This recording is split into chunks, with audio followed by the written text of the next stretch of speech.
මහා කස්සප මහරහතන් වහන්සේගේ තුන් ලෝකෙටම තියෙන එකම එක ධාතුන් වහන්සේමයි. තුන් ලෝකෙටම මහා කස්සප මහරහතන් වහන්සේගේ එකම එක ධාතුන් වහන්සේමයි තියෙන්නේ ගලපාත රජමහා විහාරයේ. අද පාළුවට ගිහිල්ලා. ඇයි මේ මිනිස්සු ಗುಣ දන්නේ නැති නිසා. ඒ නිසා යන්න ඒ උතුම් ධාතුන් වහන්සේලා වැඳ පුදා ගන්න. ජීවිතේ පුදන්න, ಗುಣ කියන්න. මලින් පහනින් පුදන්න, සුවඳින් පුදන්න. චීවරයෙන් පිරකිරින් පුදන්න, සුවඳ පැන් ඉසින්න, සුවඳ මල් හින්න. මහා කස්සප මහරහතන් වහන්සේ ජීවමාන විද්දීන් උන්වහන්සේගේ ශ්‍රී මුඛයෙන් දන්ත ධාතුන් වහන්සේ නමක් ගැලවුණා. ඒක අරහත් පරම්පරාවෙන් ඇවිල්ලා අනුරාධපුරයට ලැබුණා මිහිඳු මහරහතන් වහන්සේගෙන් පස්සේ. ඒ ධාතුන් වහන්සේ අරහතන් වහන්සේලා මේ ගලපාත රජමහා විහාරයට වැඩමවා ගලපාතට. ඒ ගලපාත විහෙරට ඒ කාලේ කියලා තියෙන්නේ බීමතිත්ත බීමතිත්ත විහාරය කියලා. ඊට පස්සේ දුටුගැමුණු මහරජුරවන්ට ආරංචි වුණා මහා කස්සප මහරහතන් වහන්සේගේ දළදා වහන්සේ නමක් බීමතිත්ත විහාරේ ගලතුරු විහිලේ තියෙනවා කියලා. මේ ගලපාත විහිරේ බෙන්තොට. ඉතින් ඉක්මනට සද්ධාතිස්ස මේ කුමාරයා යවුවා සම්පූර්ණ විහෙර හදන්න මහා කස්සප මහරහතන් වහන්සේට උපහාර පිණිස. ඒකට ලස්සන මන්දිරයක් හදලා විහාරේ හදුවා. ස්තූප නැහැ. දළදා වහන්සේ බලන්න පුළුවන්. ඊට පස්සේ එතනින් පස්සේ බොහෝ රජවරු වන්දනමාන කළා. මහා විජයබාහු රජුරෝ, මහා පරාක්‍රමබාහු රජුරෝ, නිස්සංකමල්ල රජුරෝ බොහෝ පුද පූජාවන් කළා තියෙනවා ගලපාතට පැමිණිලා දළදා වහන්සේට. දෙවියන් බමුන් වඳින සක්දෙවිඳු 16ක්සේ පිටිපස්සෙන් වැටි හිටපු මහා කස්සප මහරහතන් වහන්සේගේ තුන් ලෝකෙටම තියෙන එකම එක ධාතුන් වහන්සේමයි. තුන් ලෝකෙටම මහා කස්සප මහරහතන් වහන්සේගේ එකම එක ධාතුන් වහන්සේමයි තියෙන්නේ ගලපාත රජමහා විහාරයේ. අද පාළුවට ගිහිල්ලා. ඇයි මේ මිනිස්සු ಗುಣ දන්නේ නැති නිසා. ඒ නිසා යන්න ඒ උතුම් ධාතුන් වහන්සේලා වැඳ පුදා ගන්න. ජීවිතේ පුදන්න, ಗುಣ කියන්න.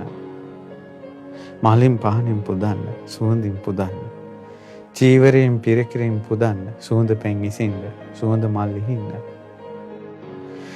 ඉතින් ඊට පස්සේ උතුම් ධාතුන් වහන්සේලා දඹදිව යුගයේ පරාක්‍රමබාහු රජුරෝ දවස් 3ක් නැවතිලා ඉඳලා පූජා පවත්වලා තියෙනවා තුන් තේවාව. ඊට පස්සේ දඹදිව පරාක්‍රමබාහු රජුරෝ තමයි සෑය හදන්නේ. දළදා වහන්සේට මහා කස්සප මහරහතන් වහන්සේගේ. ඊට පස්සේ ඒ උතුම් ධාතුන් වහන්සේ ගලපාතෙන් වැඩම නෑ කොහෙටවත්. අප්‍රමාණ ප්‍රදීප පූජා, ස්තූප පූජා, දළදා පූජාවෙන් වන්දනා කළා. ඊට පස්සේ මීට අවුරුදු 200කට කලින් සෑය දි รา පත් වෙලා බොහෝසෙයි. ඊට පස්සේ රජයෙන් අවසර අරන් නායක හාමුදුරුවෝ සියලු දෙනා එකතුව සෑය විවර කළා ධාතු කරඬු එළියට ගත්තා නැවත. මීට අවුරුදු 250කට විතර කලින්. ඊට පස්සේ ධාතුන් වහන්සේ දවස් 7ක් ලංකාවේ සියලු දෙනාට වඳින්න සැලැස්සුවා පෙන්වන්න. ඒ කාලේ හිටපු වාසනාවන්ත පිරිස මහා කස්සප මහරහතන් වහන්සේගේ දළදා වහන්සේ ඇස්වලින් දැක්කා. ආයෙත් සෑය තැන්පත් කළා. අදටත් ඒ සෑය ප්‍රතිසංස්කරණය කරපු බව පේනවා. අදටත් ගලපාත සෑය, සොඳුරුම සෑය අදටත් තියෙනවා. බෙන්තොට ගලපාත රජමහා විහාරය. මහා කස්සප මුනිදුන්ගේ දළදා වහන්සේ වැඳ ගන්න. ජීවිතේ අංගයක් කරගන්න. සුදු පාට පිවිතුරු නෙළුමින් පුදන්න. සොඳුරු සුවඳ වෑහෙන සමම් මලින් පුදන්න. මහා කස්සප මහරහතන් වහන්සේගේ ගුණ කඳ කියන්න. මහා මෙවුනා පින්වත් වෙන වන්දනා පොතේ මහා කස්සප මහරහතන් වහන්සේගේ මුනි ගුණ වර්ණන තියෙනවා. ඒ කවි කියන්න.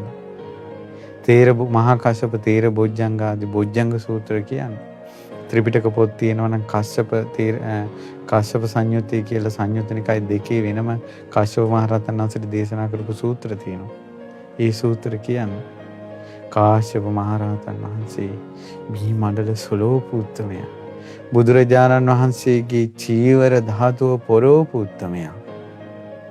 බුදුරජාණන් වහන්සේ මම හා සමානයි මේ කස්සප කියලා තමාට සමාන කරපු උත්තමයා. බුදුරජාණන් වහන්සේ පිරිනවම් පෑවට පස්සේ චිතකේ තිබුණ දේහි සිරිපා කමල නළලේ පිහිටි උත්තමයා මහා කස්සප මහ රහතන් වහන්සේ.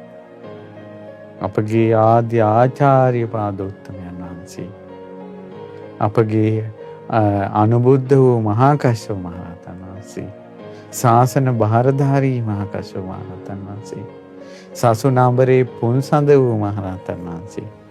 මහා කස්සප මුනිතුන්ට වඳින්න තුන් ලෝකේ එකම එක ධාතුන් වහන්සේ ළඟ ඇයිදෝ මිනිස්සු වඳින්නේ නැත්තේ කියලා හිතෙනවා. මහා කස්සප මුනිතුන්ගේ නිකලෙස් බව නිසාදෝ අල්පේච්ඡ බව නිසාදෝ වනගත බව නිසාදෝ කියලා හිතෙනවා. ජීවිතේ මේ මනුෂ්‍ය ජීවිතයක් ලැබෙලා මහා කස්සප මහ රහතන් වහන්සේගේ දළදා වහන්සේ වැඳලා නැත්තම් වැඩක් නැහැ. පාන්සිතින් වදින්න. හැමදාම යන්න බැරි නම් වයසක ඇත්තන්ට එක දවසක් හරි යන්න දරුවන්ට කියන්නේ අනේ මාව අපිව ගෙන්නගෙන පස්සෙල්ලේ තැන්ට කියලා. අමාරු නෑ පහසුවෙන් යන්න පුළුවන් පාරවල් තොටවල්. ඊට පස්සේ ඊළඟට කොච්චර බලන්න තුන් ලෝකෙටම තියෙන එකම ධාතු ස්තූපය මහා කස්සප මහ රහතන් වහන්සේගේ පෙන්තොට ගලපාත රජමහා විහාරේ මල් කඩයක්වත් නැහැ. ඒ කියන්නේ මිනිස්සු යන්නේ නැහැ කියන එකනේ. මල් කඩයක්වත් නැහැ.